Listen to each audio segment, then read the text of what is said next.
welcome to Storm Reads, and today I'm going to be talking about the books that I'm reading this week, or that I'm currently reading. I usually do it's on Mondays, like a Monday reads, but I mowed the yard, my allergies started acting up, I got tired and everything, and then I just forgot, and so I'm doing it today. And so I'm in the middle of a whole bunch of buddy reads, and so a lot of these books are just kind of going on throughout the month. And one of those books is Dune by Frank Herbert. Technically, this is supposed to be a 2-month read, but I'm like 56% or somewhere around there into it. So I'm almost done with it, and I could probably get it finished by the end of the month, but I'm in no hurry since we were supposed to take 2 months with it. There was 4 of us in a group, and I know one's already finished with it. So, yeah. It wasn't I think we thought it would take us like a lot longer because we thought it would be a little bit more dense, maybe. Because it is Dune, and it is such a whopper. And none of us are real heavily into sci-fi, so we just really thought it would take a while. But it just hadn't taken as long as... I listened to it on audio, and I think that's the way everybody else was doing it too. And then like kind of following along, so that way we knew how to pronounce like the big foreign words and things like that, the sci-fi-ish type things, and the strange names that have been given to a lot of things. But I still couldn't do it. You could ask me what the name of something is, and I would be like, yeah, I still can't pronounce anything. Except for Paul Atreides, who is like the main character, I guess. He's like the guy that's supposed to have some kind of special power. And I know they're warring over spices, and there's some kind of a spice in the Dune area, which I can't remember the name of that place, but I know that's what they call Dune. And yeah, I'm still a little confused on like really what is going on, but at the same time it's not like the story's like boring or anything, so I keep going, and I figure once I get done I can look up some people on BookTube. I know Mike from Fit to Be Read really loves Dune, and he has read it like I think 11 times, and so I'm sure he could explain it to us. So I'm looking forward to his explanation and watching some of his videos on Dune. But yeah, so far it's just not as bad as I thought it would be. And another giant book that I am reading is The Wheel of Fortune by Susan Howatch. This book is really, really big. Like a lot of the paperbacks say it's 1,100, but my ebook says this thing is 1,765 pages. So it's really big. And I am like 152 pages into it. So yeah, I have a ways to go. I will not finish with this this month. This is the one I know I won't finish this month because it's so big, and it's not the kind of genre I'm used to, so it's really taken me a little bit longer to absorb it, I guess. It's a family saga, and I've not read a whole lot of family sagas. Like I've read the first book in the Podark series, and I really enjoyed it, and I'd like to continue on. I just haven't. But I think as far as family sagas, that's probably it. So it's not something that I read a lot of. But I was interested in the concept, and I thought I'd give it a try. Just so happens to be like the biggest one. Well, Michelle from Libraries and Labradors is buddy reading this with the group in her Discord. And I'm like, I know I won't get it done in August, but I'm going to give it a try. And it's about this family that lives at Oxmoon. There's a big, like, estate on Oxmoon, and it's the first section that I'm in is Robert, and he's kind of telling his part of the story about, I don't know, he's always been in love with this lady that lived with them named Ginevra, and things like that, and it's very dramatic, and it's really hard to explain. And there's like a whole backstory to the family, like the grandmother had an affair with a goat farmer or something like that. and there could have been murder and all kinds of things like that. And so yeah, it's very dramatic, and it's going to take me a while to get through it, but I will persevere and get through it. It's not like I think it's boring or anything. It's just not my normal cup of tea, and it's just a little slower, so it'll take me a while. So another buddy read that I have going on right now is The Hollow Places by T. Kingfisher. And I'm buddy reading this one with Jessica from Lady Lovestead Reads, and we're just kind of taking the whole month to read this one too. And I read somewhere around 100 pages already, and so this a week I need to read, a little bit more and maybe try to get into another 100 pages or so. But I was a little leery about this one, and this is an e-arc that I've had since last year, so yeah, it's one of my NetGalley pile of shame books. And the reason is I was kind of excited to try it, and then a lot of people were saying it was like the Twisted Ones, and I didn't like the Twisted Ones that well. It was okay, but I only gave it like 3 stars, and so I was a little leery about trying it. Then I saw that she was reading it, and she's like, hey, let's buddy read it, and I was like, yeah, that's probably going to be the only way that's going to like prompt me to read it. And actually, so far, I'm interested in it, and I'm curious about it, and I think it's a little bit more better than the other book, in my opinion. And this is about Kara, who her family and friends call her Carrot, and she is recently divorced, and her uncle said she could move in with him into his museum he has. He has like a weird museum. I can't remember what it's called, but I know it has to do with taxidermy and things like that. And he's getting old, and he's having some achy bone issues, and his knees are really bad, and he ends up having to have surgery, and he has to go and stay with her mom while he recuperates from surgery. So she's taking care of the museum. One day she sees a hole in the wall, and she's like, well, great, a customer like hit the wall and then didn't report it. And so she goes to investigate it, her and her friend Simon, and he thinks he can patch it, but then he sees there's no boards behind it, like there's concrete, and it looks like a hallway. And so they decide to explore it and break it a little bit more so they can get in it. And there's like this hallway, and there was a door and all kinds of stuff. And so it ends up, it's supposed to be like it's a portal of some sort. And I don't want to say a whole lot more about it, but I'm in that place where it's kind of getting a little creepy. And so I hope it ends up being pretty good. I hope I end up enjoying it. So that's that one. And since I'm talking about books that I'm buddy reading, I will just go ahead and mention that I am also buddy reading The Wind and the Willow by Kenneth Grahame with Sherry, one of the ladies in the Killing Time with Cozy's Discord.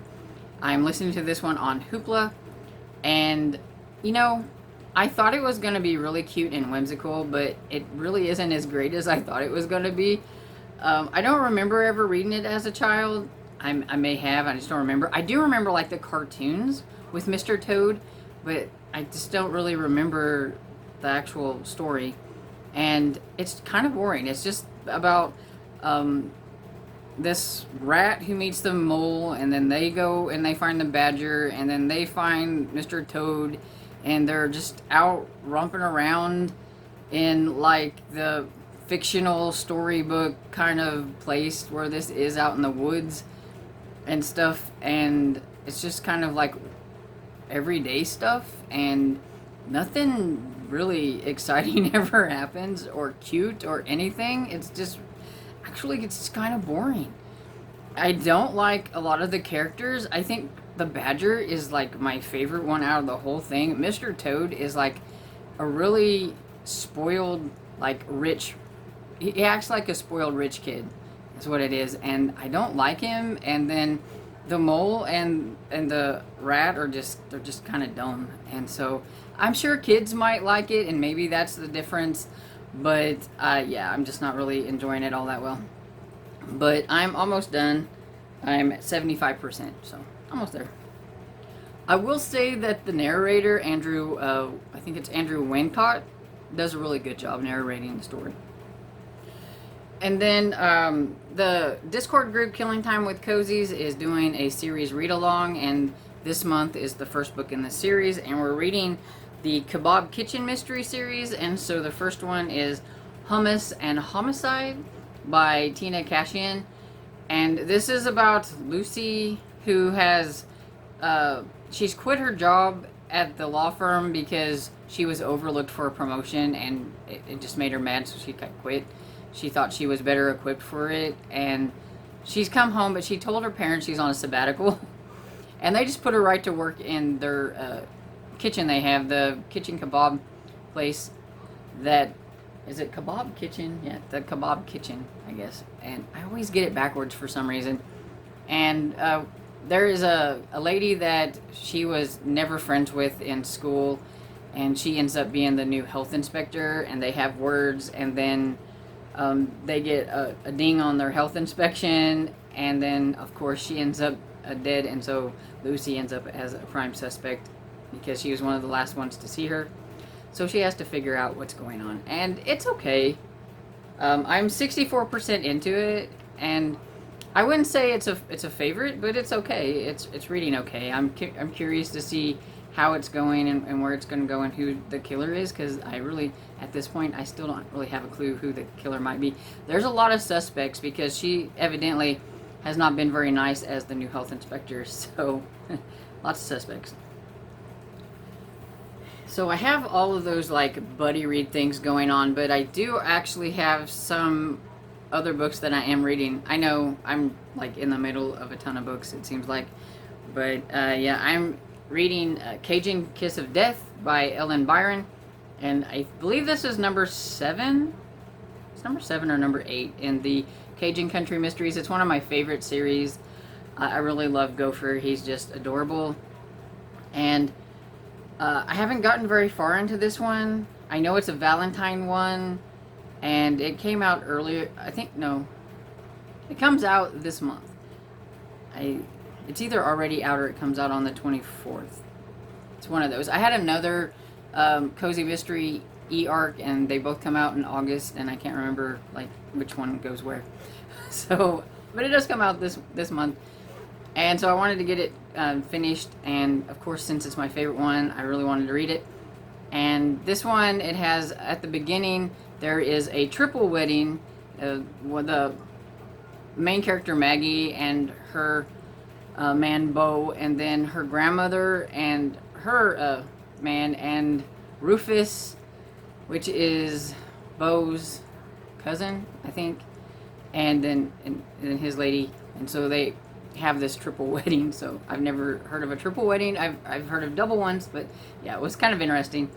But they're settling in. It's been a couple of weeks, and they're just kind of settling into things, and nothing has happened exactly right yet. No dead bodies or anything like that yet. But like I said, I'm only, let's see, I'm only 6% into it. So yeah, haven't gotten anything good yet. So we'll see how that goes. I know it's about Valentine's Day, and I think there's a new chef that's in town who's opening up a place, and I think he's the one that ends up dead. And JJ, who works at their famous restaurant that they have there, Junie's Bar or whatever it is, I think he ends up being the suspect, and he's Maggie's best friend. So that's all the books that I'm currently working on, and it's a lot. But there are still some books that I would like to get to. I probably won't get to a lot of them this week, but I would like to at least get started working on some of them. And one of them is The Hat Makers by Tamsin Merchant. I started this one, I had e-arc of it, and I started this one probably back close to when it came out, which was like February or March, I think. And I am on chapter 8. But I quit. So I'll probably have to go back a little bit and refresh my memory. I don't know if I'll start from the very beginning, but if I can kind of refresh myself on where I was, like maybe go back a chapter or something. But I would like to get this one started. And I can't really remember what it was about, except for Cordelia is a hat. She's a hat maker, I think. Yeah, it says, in Cordelia's London, magic is real and woven into objects created by 5 maker families. The hat makers, the boot makers, the watch makers, the cloak makers, and the glove makers. Growing up in her father Prospero's footstep, 11-year-old Cordelia Hatmaker has learned the family's ancient skills and secrets so that she can one day make her own enchanted hats. When Prospero's and his ship are lost at sea during an important ingredient expedition, her grief-stricken aunt and uncle must turn their attention towards fulfilling a decree to create a peace hat for the king. But Cordelia refuses to accept that her father is gone for good and desperately begins making plans to find him.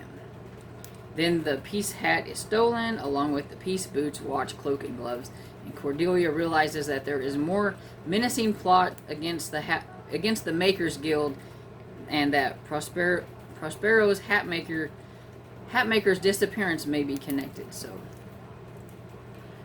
it sounds like it's going to be kind of like a little bit of a mystery adventure, and so it sounds cute. And I would really like to get it done since it was an e-arc that I had. I'm trying to get to some of the e-arcs that I haven't read yet, trying to catch up, trying not to be as bad as I have been in the past. I've done really good this year, actually, so I'm not too hard on myself, but I would like to try to get it done. Then I am buddy reading this one with a friend, and we're going to review it next week on our blogs. And so I do need to get started on this one, and it's The Strange Case of the Alchemist's Daughter by Theodore Goss, and I don't really know anything about this one either, except it's got Mary Jekyll, and I know it has some other like famous, women from famous characters. There's Beatrice Rappuccini, Catherine Moreau, and Justine Frankenstein. So it sounds like it's going to be a fun adventure, I think. Maybe mystery type. I'm not really sure, but I do want to get to it. And I have an audiobook for this one, so I should be able to get a little bit into it this week, I hope. And for an ebook, I would like to try to get to The Dover Demon by Hunter Shea. This is my TBR Jar of Horror pick that I pulled out of the jar. And we're going to, me and my friend, we are doing this together. Not the same book, but we're both pulled a pick out of our TBR Jar of Horror. And we're going to post them on our blogs at the same time. But she'll be reading something totally different than me. And we're doing it on the last day of the month. So I still have plenty of time, but I would like to get started on it if I find time. So there's that one. So yeah, a lot of books going here and there and everywhere. But it's cool. I'm not hurrying with some of them, and then some of them I'm prioritizing over others and everything. But if you've read any of these books or anything like that and you would like to comment about them in the comment section, I would be glad to answer any of your comments. Just don't spoil. And if you enjoyed this video, please give it a thumbs up and subscribe, and I'll see you all in the next video. Bye.